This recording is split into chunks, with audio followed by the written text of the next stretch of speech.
So, welcome to the Beyond the Scope podcast presented by NDMD Productions and made possible by Augusta Podcasts, your one-stop shop for launching your podcast. Let Augusta Podcasts do all the heavy lifting and give you the tools you need to make your podcast dreams a reality. Learn more at augustapodcast.com/NDMD.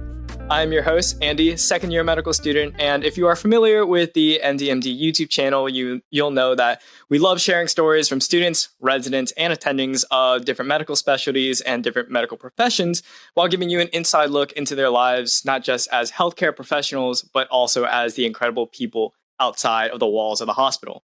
This podcast will continue that goal of sharing those amazing stories and experiences of those awesome people who I am so fortunate to call my peers, colleagues, and friends. Here, we're going to have more long-form and free-flowing conversations about the things medical training does not teach you, things that are beyond the scope of our practice, if you will. So things like getting engaged, planning weddings as a student, how to build up mentorship and student organizations to impact your community, investing as a student, study tips and strategies like today, and so much more. So with that being said, let's introduce today's guest. And this one is going to be a really special episode because just over a year ago, we recorded a video in a similar format, albeit way worse looking and probably way worse sounding than what you're witnessing right now. Where, we talked about our experiences in our respective 7-year accelerated BSMD programs. And we each had less than 300 subscribers at the time. But, I found his work and saw he was an incredibly talented videographer as well as just a talented student in general. And since then, we've kept in contact, and it's been a pleasure to watch him grow, not just as a YouTuber now, but as a first-year medical student in Philadelphia, Sidney Kimmel Medical College. So since we last met, you have amassed over 70,000 subscribers and are nearing over 5 million views with 2 of your viral videos, which we'll talk about in a second, amassing over 1 million views each. So with that being said, it is an absolute pleasure to welcome back to the NDMD YouTube channel and to catch up with a longtime friend of mine, Josh Chen. How are you, man? I'm doing pretty great. Thanks, man. It's great to be back on the channel. It's things have come full circle. It's pretty crazy. Dude, I know. I mean, just a year ago, I would have never expected to be in a studio right now, being able to have these conversations, and then seeing you with your incredible growth, and being able to inspire millions and millions of future physicians and students around the world. I think it's amazing, man. So in general, how is med school treating you right now? You're in your first year, right? Yeah, it's treating me well. It's really interesting stuff that we're learning. I mean, it's a lot of stuff. Sometimes I feel like if we had more time to slowly learn about this stuff, all of it is really interesting. There's nothing that you learn and you're like, oh, this is really boring. But other than that, I would say it's a pretty great time so far. And it's definitely panning out to be a better experience than I thought it would be. Yeah, you're 6 months in, right? 6-ish months? Closer to 4. 4? You started in July, right? July, December now. So yeah. Okay. And I think you're starting to truly understand why people say it's like drinking out of a fire hose, right? I have an idea. Yeah. Some days it's manageable. Some days it feels like that. All right. Well, so for those watching or listening that are not familiar with you or your work, can you briefly introduce yourself, where you're from, what undergrad you went to and major, and then just one cool thing you've gotten to learn in medical school so far? So my name is Josh. I am a first-year medical student at Sidney Kimmel Medical College. I'm from New Jersey, so I actually got into medical school through a 7-year combined medical program. So I did my undergraduate degree 3 years at Penn State, and I started this year as a first year at Sidney Kimmel Medical College. My degree was, because I went through a joint program, we had to all get pre-medicine degrees, and I technically don't actually even get my degree until after I finished this first year of medical school. And I'd say the most interesting thing I've learned in med school so far, it's tough, but I'll just give something that I learned yesterday, the most interesting thing I learned yesterday. And that was that to do CPR on an elephant, you need to use your knees, and you kind of have to like knee the elephant. So yeah, that was pretty interesting. What class was this in? What professor? We were in one of our small groups. Okay, well, look, it's always the weirdest and wackiest like stories and examples that are the most memorable. So, hey, go for that, preceptor. So it's always fun talking with fellow creators about life as a medical student, and then balancing it out with YouTube and like all the social media stuff that goes along with it. So, can you say, when did you start YouTube? I started YouTube. I started YouTube. Actually, no, that's inaccurate statement. I started YouTube my freshman year of college. I wouldn't say it was that serious at the time. I was making a video every like 3 weeks, 1 month, or maybe even every month and a half, something like that. So it was between 10 and 15 uploads a year. But then I would say at the middle of sophomore year of college, I decided to take it a little bit more seriously. I started posting more regularly, maybe once every like 2 weeks, and eventually got to once a week. And that's pretty much, I started YouTube because I wanted to sort of just document my journey as a 7-year medical student.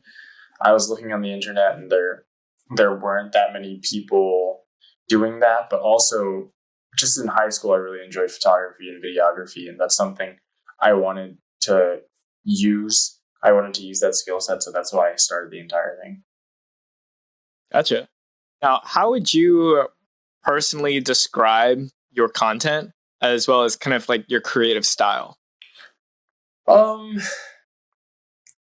My content is a mix of lifestyle and educational, somewhat like study videos. There's a period of time where I also did something similar to Andy, where I would also talk to a lot of different people in a sort of longer form 20-30 minute style interview type of thing, where I would talk to doctors, medical students, and so on.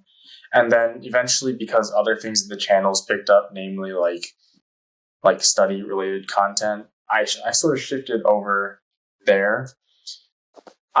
My style is, say, pretty casual, but I like to integrate some cinematic elements into there, keep true to the videography focused roots. But I would say I've never made an effort to make things this way or that way.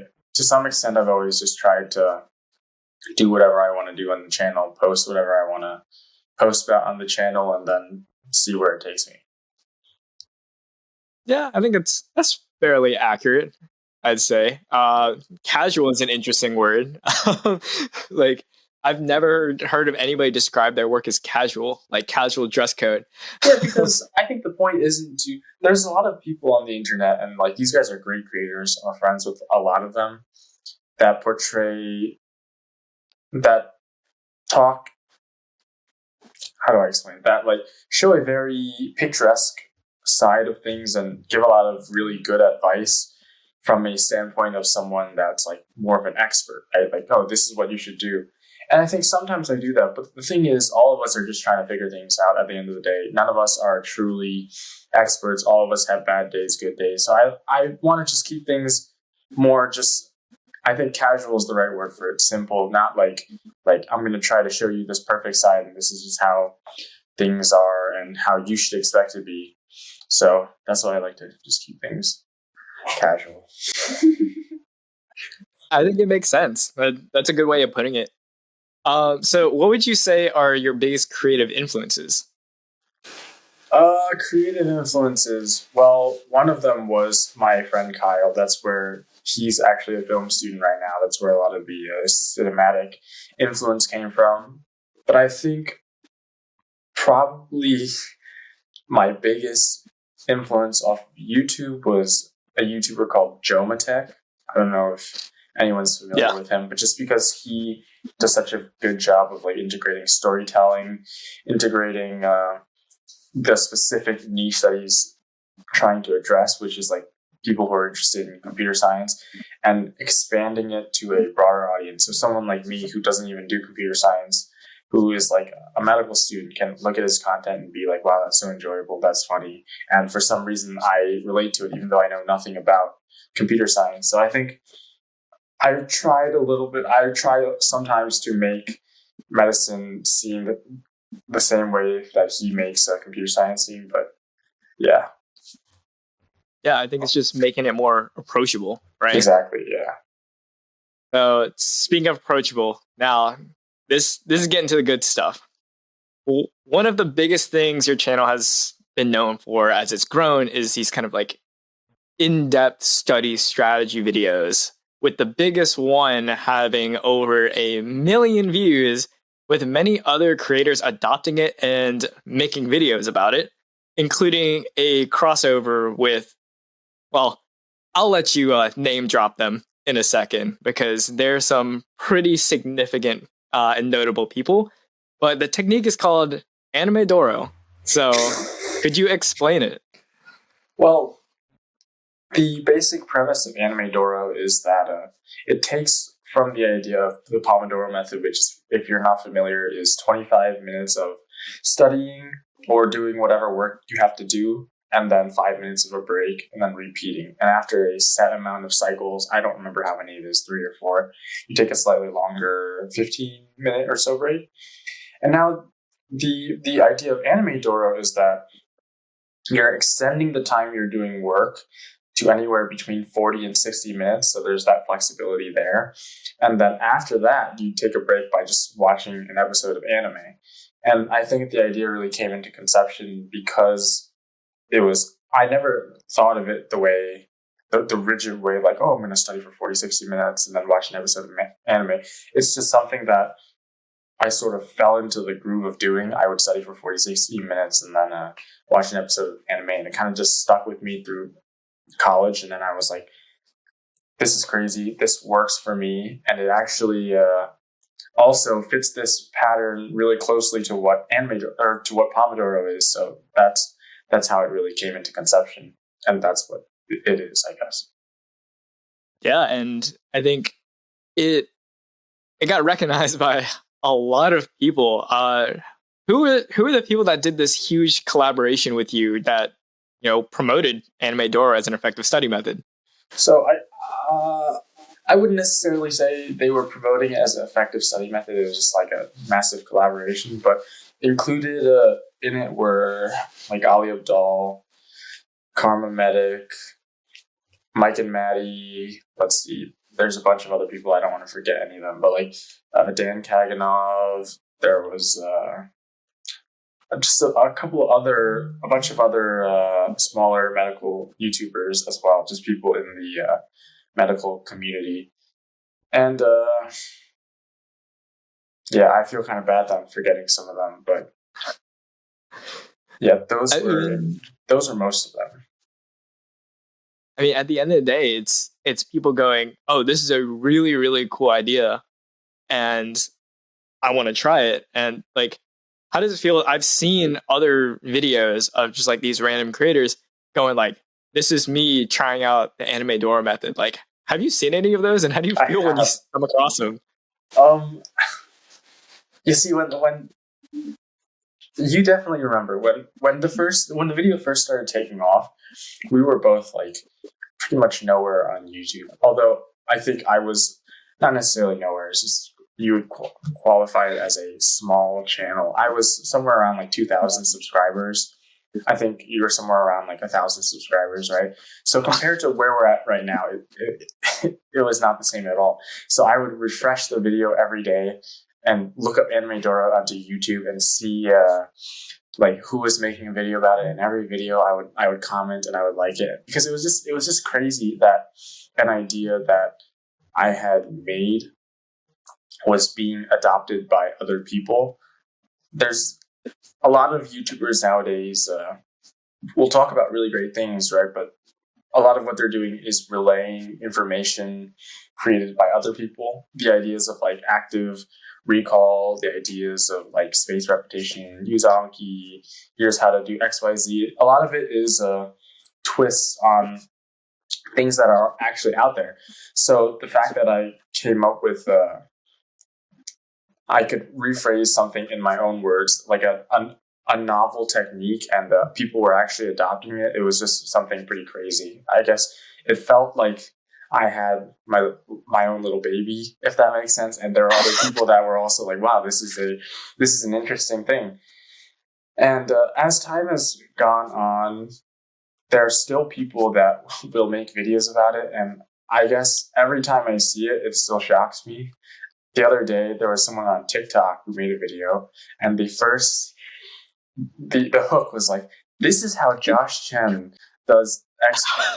And I watched the video. I was just scrolling through my For You page, and I'm like, "What the heck?" I hear, "This is how Josh Chen," blah, and I see my face, and it's about Animedoro. And like, it's not something that you necessarily get used to. I don't know. Yeah. I can just imagine you scrolling, going, it's like, "Oh wait, that's me. Oh wait, that's me." And like someone's like, "Oh, NDMD," or you're on TikTok, and they're like, "This is how NDMD interview." You're like, "What the heck? That's God. me. What the?" Yeah, I have not had any of those interactions yet. Like, the craziest things I've had are people recognizing me at like the school gym, either that or like I'm on the tour guide committee for incoming applicants at MCG. So I'm the one doing Q&As with them. And it's over Zoom, and we sit there for an hour, and they get to ask us questions kind of off label about how med school is, why you chose MCG. And I've had multiple tours where somebody just goes and goes, "Do you have a YouTube channel?" And I just have to like sit there in my white coat and just go like, "Yes. Next question." I don't want it to be about me. It's like, you're asking me about why do you want to go to the school. Yeah. But so going back to kind of Animedoro, you talked a lot about that was kind of how you studied, right? For a little bit before ever making the video. How long did it take for you to realize kind of like, "Hey, this works. Let me try to like organize this into something that I can show other people"? How long did it take me to realize that? I guess the idea of it was something I've been doing since actually high school. The more I think back to it, it's just in high school it wasn't anime. I didn't start watching anime until college. But the idea was always to use a 20-minute episode of something. So at the time it was sitcoms. I watched probably like almost every sitcom as a result of it, because I just spend time studying, watch a sitcom episode to like help your brain relax and get back on track, and then another episode or then another session of study.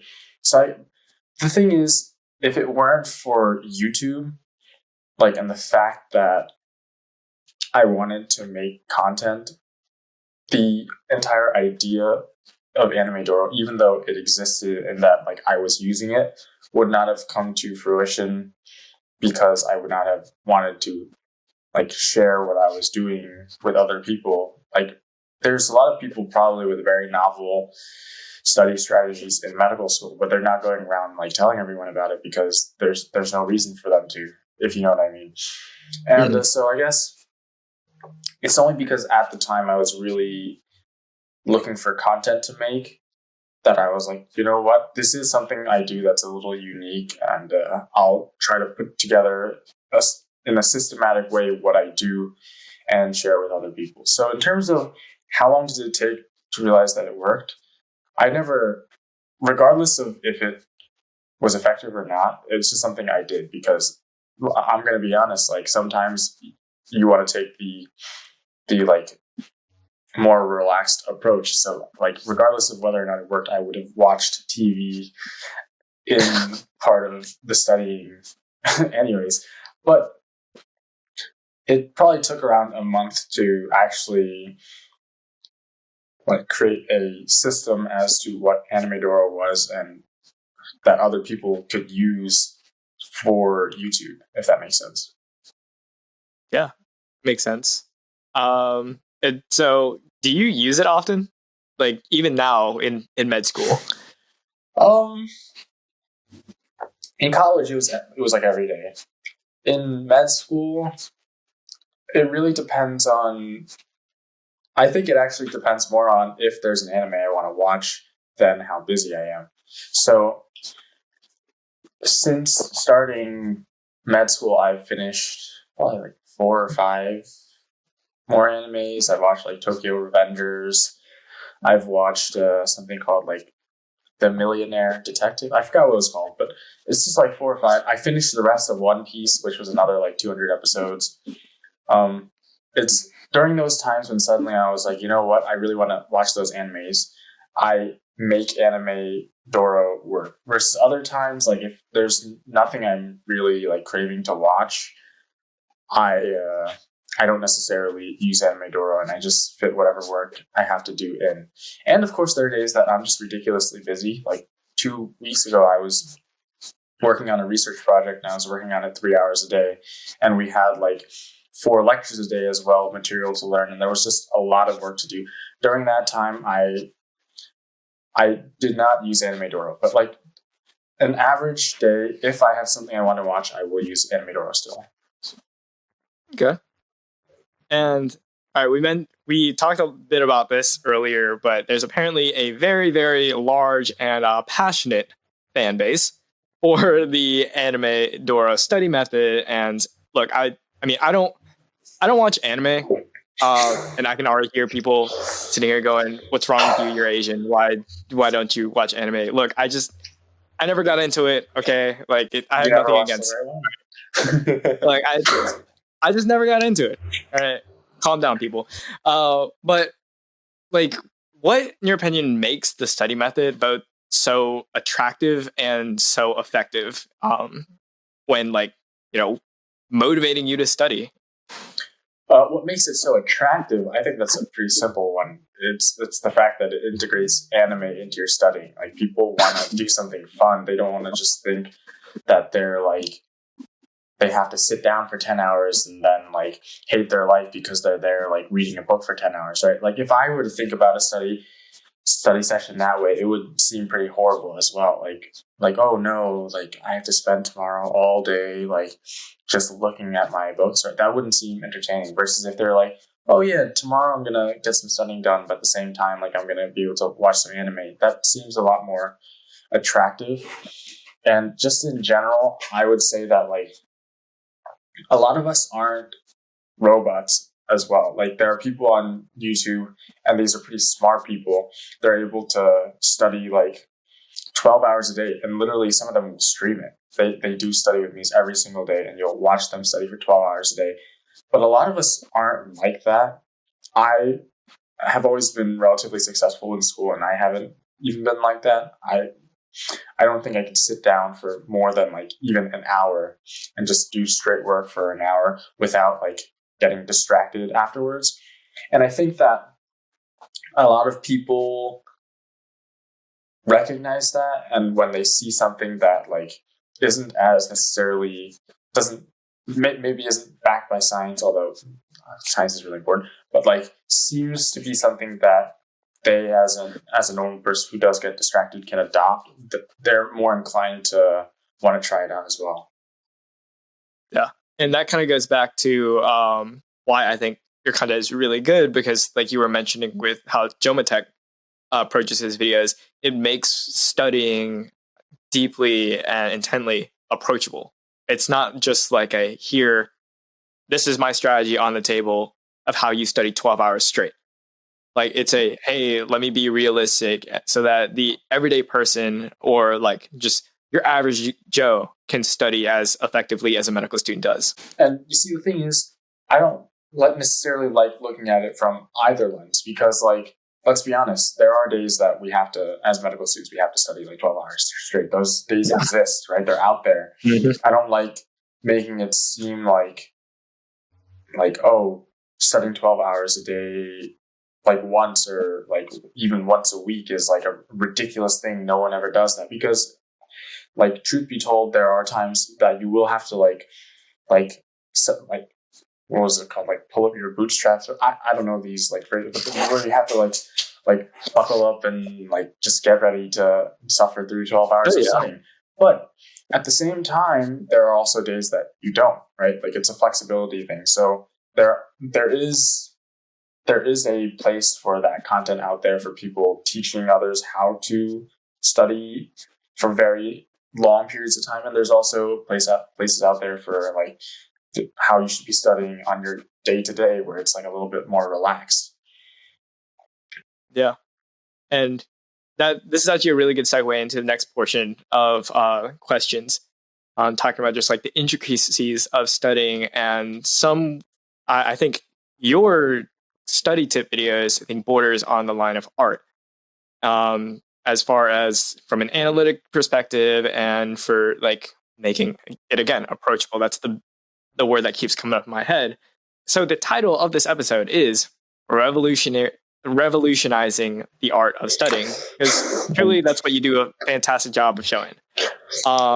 And so I just want to ask you, what are those other ways you spice up those long study sessions? Because like you said, it's on kind of a day-to-day basis. You're not going to be doing one thing every single day. You have to adapt. What are ways I spice up study sessions? Well, first of all, I would say I'm very flattered that you'd say revolutionizing studying and art, but I wouldn't necessarily put it that way. It's just, I think I just talk about it in ways that I actually do it. You know what I mean? Like I could try to sell you what like there's a general consensus is pretty effective, right? And I normally don't talk about things that I know for a fact are not effective, right? But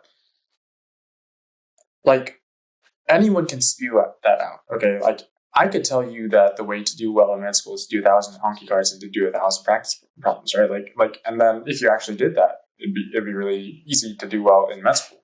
But like, is that what people actually do, or is that like how every successful person is talking about how they are successful, right? I think the most helpful tips are the ones that were unexpected. When someone's like, oh, oh yeah, I do 100 Anki cards, but you know, I do this really unique thing where I also do X, Y, Z. And like when you adopt those little tips, those are the things that actually can elevate your studying, aside from just the generic, like, oh, use active recall, use spaced repetition, although those things are really important. So that's why, even though I know those are like the foundations, I don't necessarily talk about them all that much, and it makes things a little bit different. But also, to answer your question about how I like to spice things up, I would say the two things I do are location and food.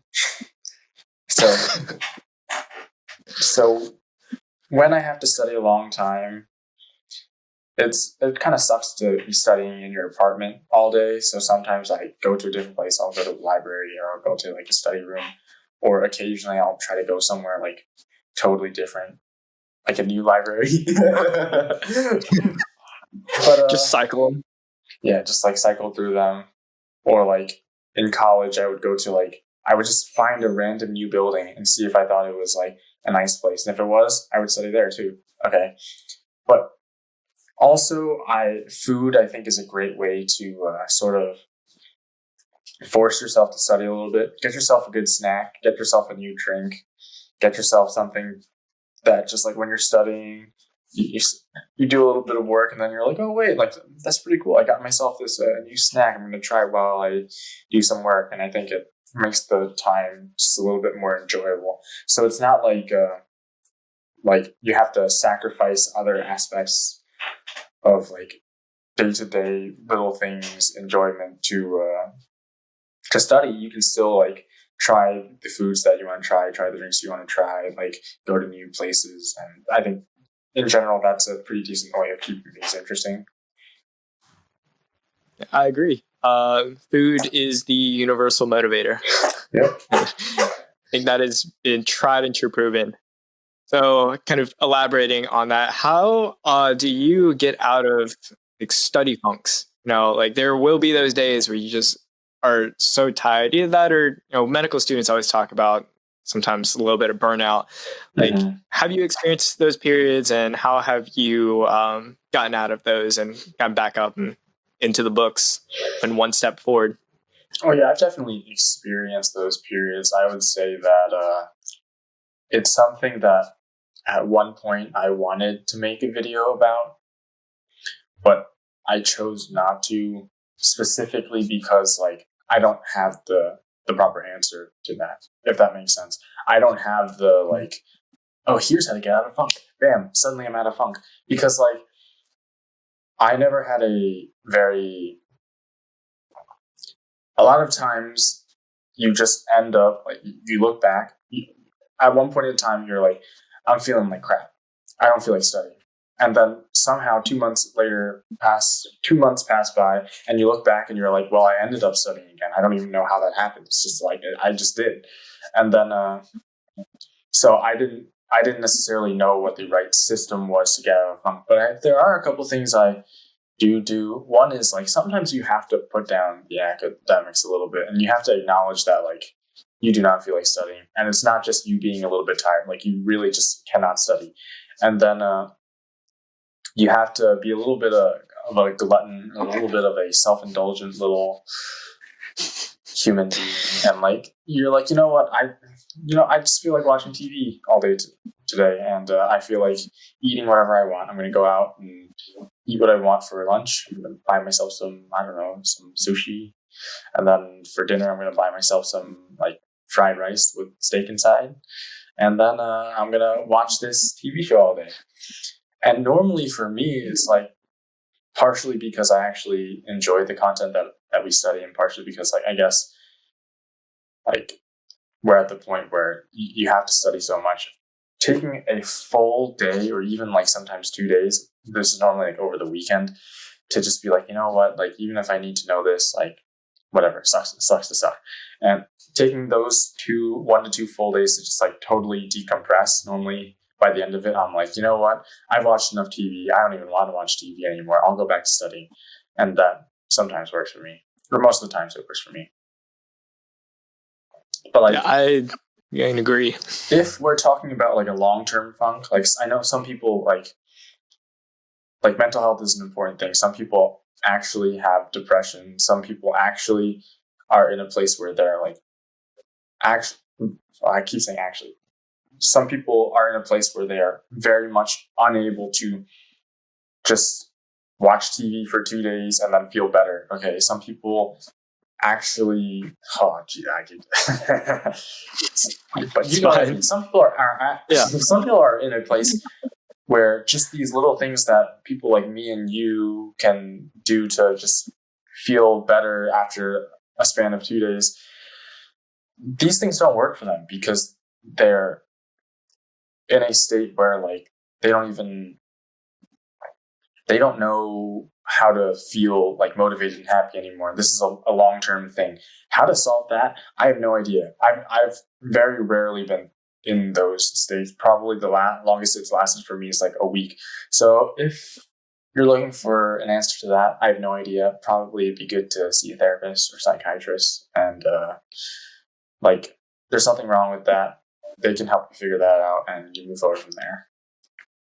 Yeah, and that's something that could be in its own podcast in itself, but you'll get to this when you get to neuropsych, knowing the clinically diagnosable signs of actual disorders. And I think medical schools are being a lot more welcoming of things like leave of absences, some remediation stuff, because of just the horrific statistics that have come out over the past like 2 decades about student mental health.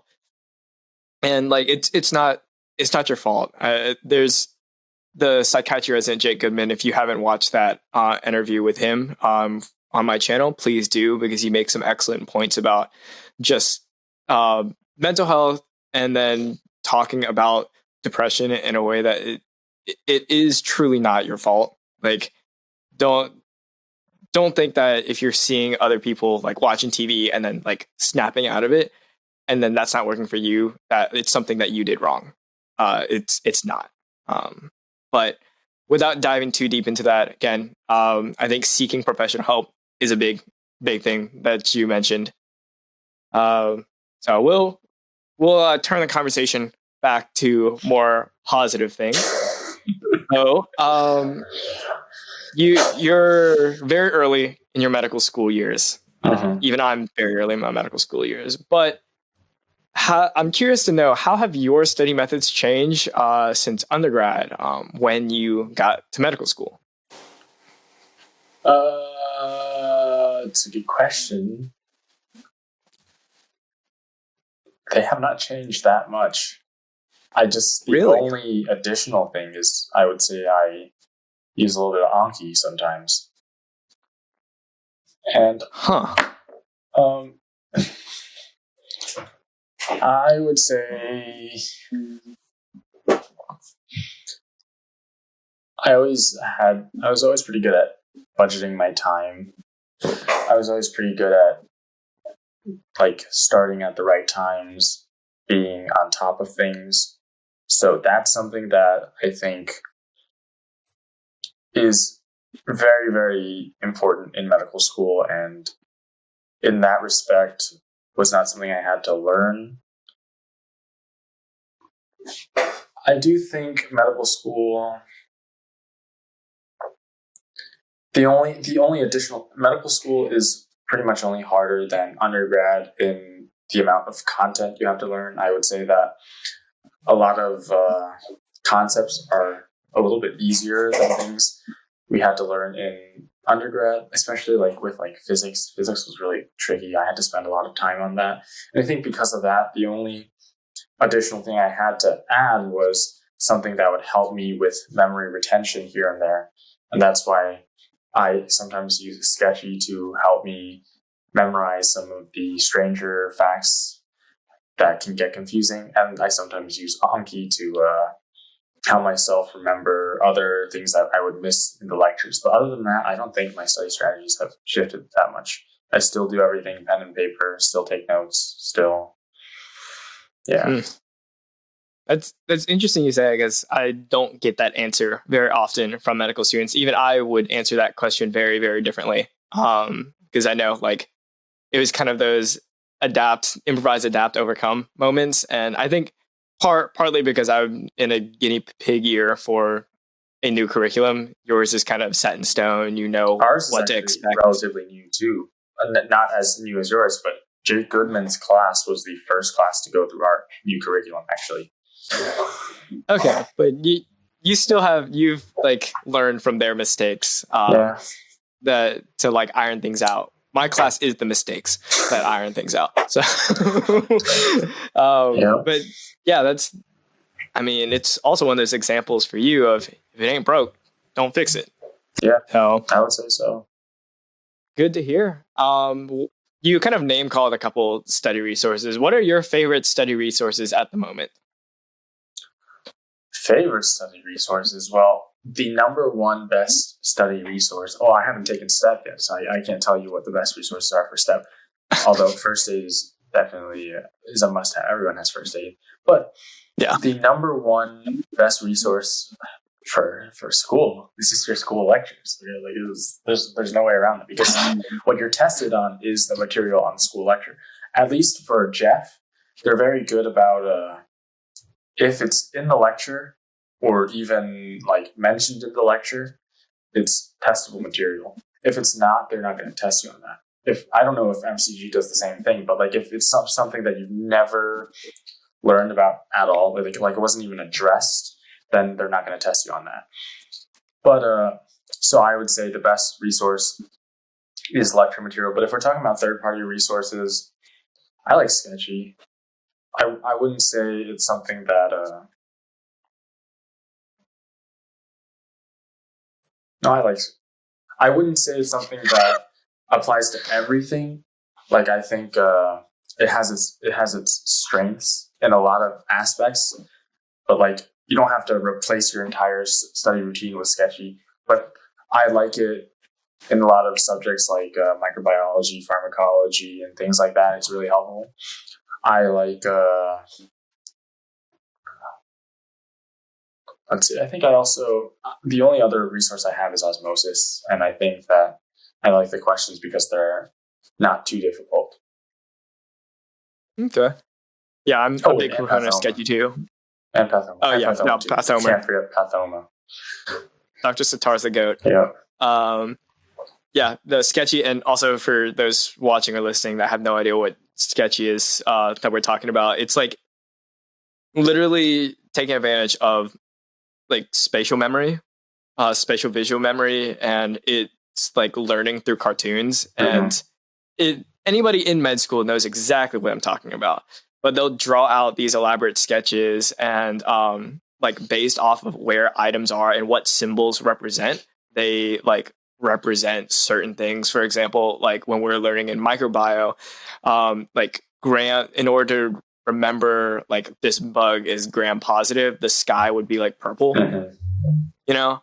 And if it's gram negative, the background would be pink, little things like that. But incredibly interesting. I love it. I've learned practically all my micro and farm through that. So we're kind of getting close to the end of things. We'll start wrapping out because I know you have some studying to do. First, kind of, and this is going to be hilarious because I know nothing about anime. What is your favorite anime at the moment? And I'm not even kidding. You could be saying absolute nonsense, and I'm just going to sit here and smile and nod. Oh, that's a tough one. The people need to know. Whenever anyone asks me what my favorite anime is, I say One Punch Man, because I would say that like there's certain shows that just have a little place in your heart. I think that One Punch Man is probably the show that's given me the most like serotonin of all time, just because it's so satisfying when you watch it. Like, you know what's going to happen, but you're not watching it because like you're trying to be surprised. It's just they constantly build up how strong a villain is, and this guy would just kill them in one punch. And everyone around him is like, "Oh, you're so weak. You're so weak." You know what I mean? So when you see him prove himself, it's just so satisfying. And I think that, but another aspect to it is just like I think when I was watching it originally, there was a time in my life that I was not too happy, and just little things like having a show that you just find super entertaining, sort of bring you out of like a little bit of a funk, helps you to appreciate the show a lot more. So I would say that my favorite anime of all time is One Punch Man. It doesn't mean I think it's the best anime of all time. I really like Naruto. I like the second half of One Piece. I like Tokyo Revengers. I like Demon Slayer. I like Jujutsu Kaisen. There's a lot of really good animes out there. Actually, most of what I said was shonen, and because that's the style I like. I like the anime designed to hook in little 13-year-old boys.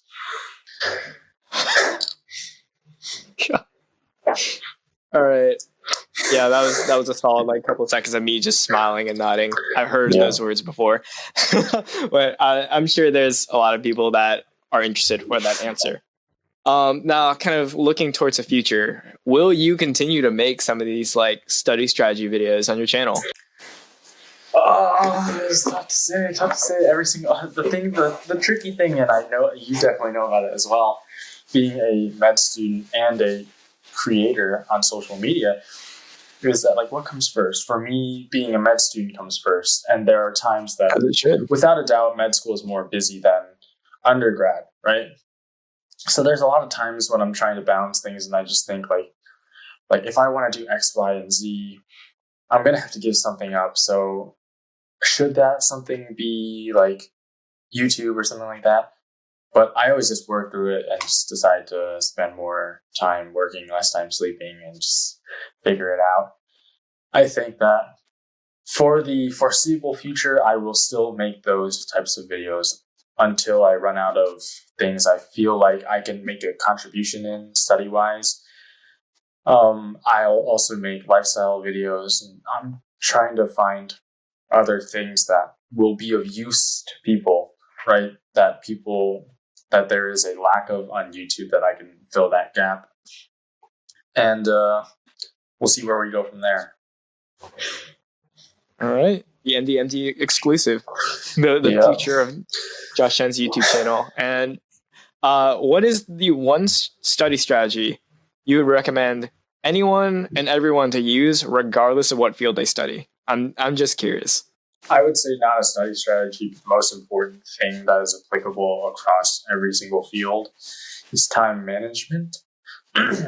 Just because I know like the type of studying you have to do in if you're like a literature major is not anywhere similar to like if you're a med student. Okay, so like if I say like, oh, use spaced repetition, what repetition are they? There's no repetition. You know what I mean? That's not the type of studying they're doing. Or like active recall, that's not the type of studying they're doing. But without a doubt, like it doesn't matter if you're a law student, literature, a film student, even like someone like my friend Kyle or like a med student, having good time management is without a doubt the most important thing. I would agree. So, all right, two more questions. We'll wrap up. So, first one, I've asked every single guest this question. What is one advice you would give to yourself a year ago? I'm going to be honest. I think that I'm very happy with how things have panned out in the past year. But I will say that one piece of advice I would give myself is to just really ask yourself the reason why you do things, like, and then based off your reason, decide whether or not certain things are worth it to continue pursuing. And if these are the things that are giving you happiness, like, it's really easy to go off when you're in the social media field to like look at your likes and your views and your subscribers and your followers and whatever, and like if these things go up you feel happy and these things go down you don't feel so happy. But then it gets to a point where like it goes up and it doesn't make you happy anymore, and then you're like, oh, should I still do this? These are the types of things that you have to really ask yourself, like, why am I doing this in the first place? Is it because I want to have a sense of importance on the internet? I want to feel like there's a lot of people that are like, oh, pre-med Josh, Josh Chen, and DMD, you know what I mean? Do I want to go out and have people like see me and then be like, oh, you're that, like, or is it just that like, or is there another reason that I'm trying to do this? Am I trying to make an impact on people's lives or something like that? You have to really ask yourself why you're doing things. Even the same thing with like med school. Why do I want to get good grades in med school? Or why do I want to like even go to med school? You have to really ask yourself why you're doing things and if the outcome will actually make you happy, and then base more of your decisions off of that.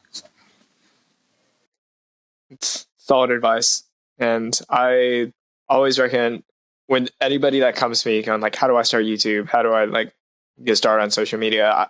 And then even people are like, I really want to go to med school. What's the one advice? And the one advice I lead off with is do it for the right reasons. If you're doing it for financial gain, status gain, numbers, likes, whatever, you've already failed before you've published a video, before you've even sat in a lecture. And like once again, I like addressing these things a lot of times. I really like to think about like if you want those things aren't wrong. Like I'm not going to medical school so I can be poor. Okay, like I think if that was the case, no one would go to med school. It like that's just the fact of the matter. And I'm not going to med school like because. How do I explain it? Like no one makes primary objective. No one makes YouTube videos for the goal that no one will watch them. You know what I mean? No one goes to med school for the goal of making no money. No one does like these people. Like these things are all just added bonuses to what should be the main reason that you're doing it. So there's nothing wrong with like thinking like, oh, it's great that I'll have a high salary one day, or it's great that one day a lot of people might appreciate my work. It's just these shouldn't be like the sole reasons you're going. These shouldn't be like the primary reasons you're going into these things. Exactly. But once again, there's nothing wrong with it being a factor in something when you're considering these things, right? Like, you're going into a lot of debt when you're going to medical school. You're spending a lot of your time when you're like first starting out a YouTube channel, right? If these things down the line aren't things you're considering, well, I'm going to be honest, then you're probably actually not considering the full picture, and if that makes sense. It's a commitment.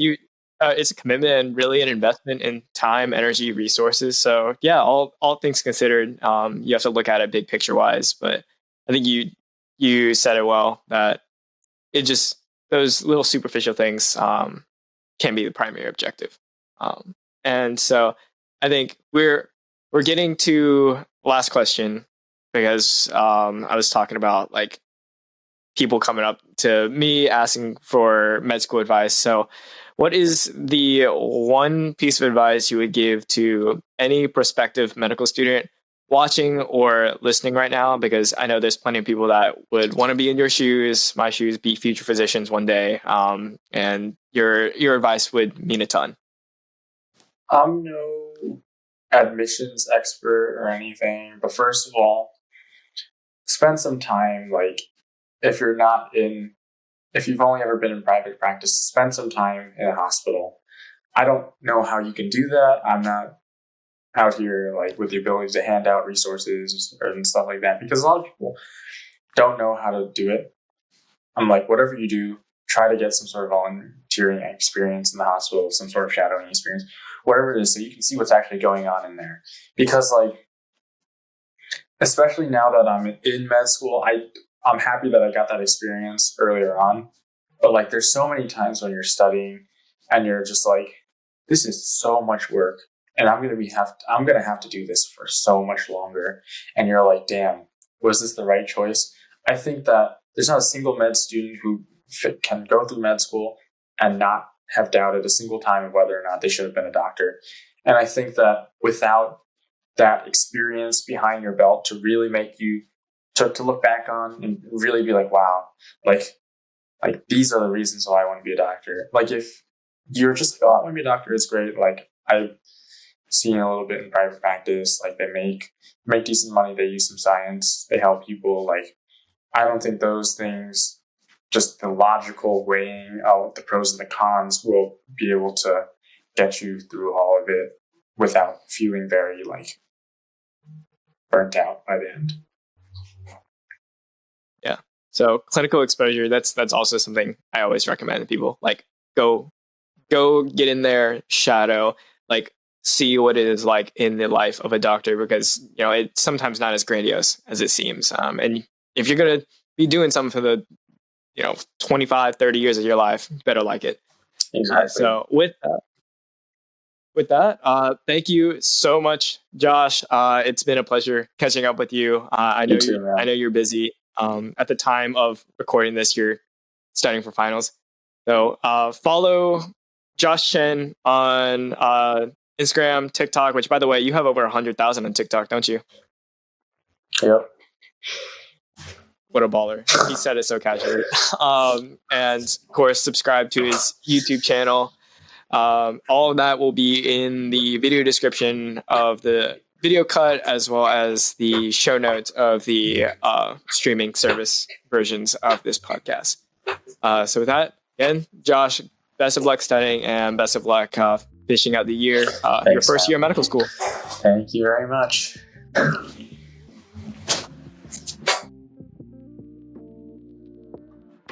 Thank you so much for watching or listening to the Beyond the Scope podcast. I hope you enjoyed today's guests, and to make sure that you don't miss a single episode, make sure that you follow Beyond the Scope on all streaming platforms, as well as if you want to see the full video cut, subscribe to my YouTube channel, NDMD. As always, subscribe, like, follow, comment, all that good stuff, and we'll see you in the next one.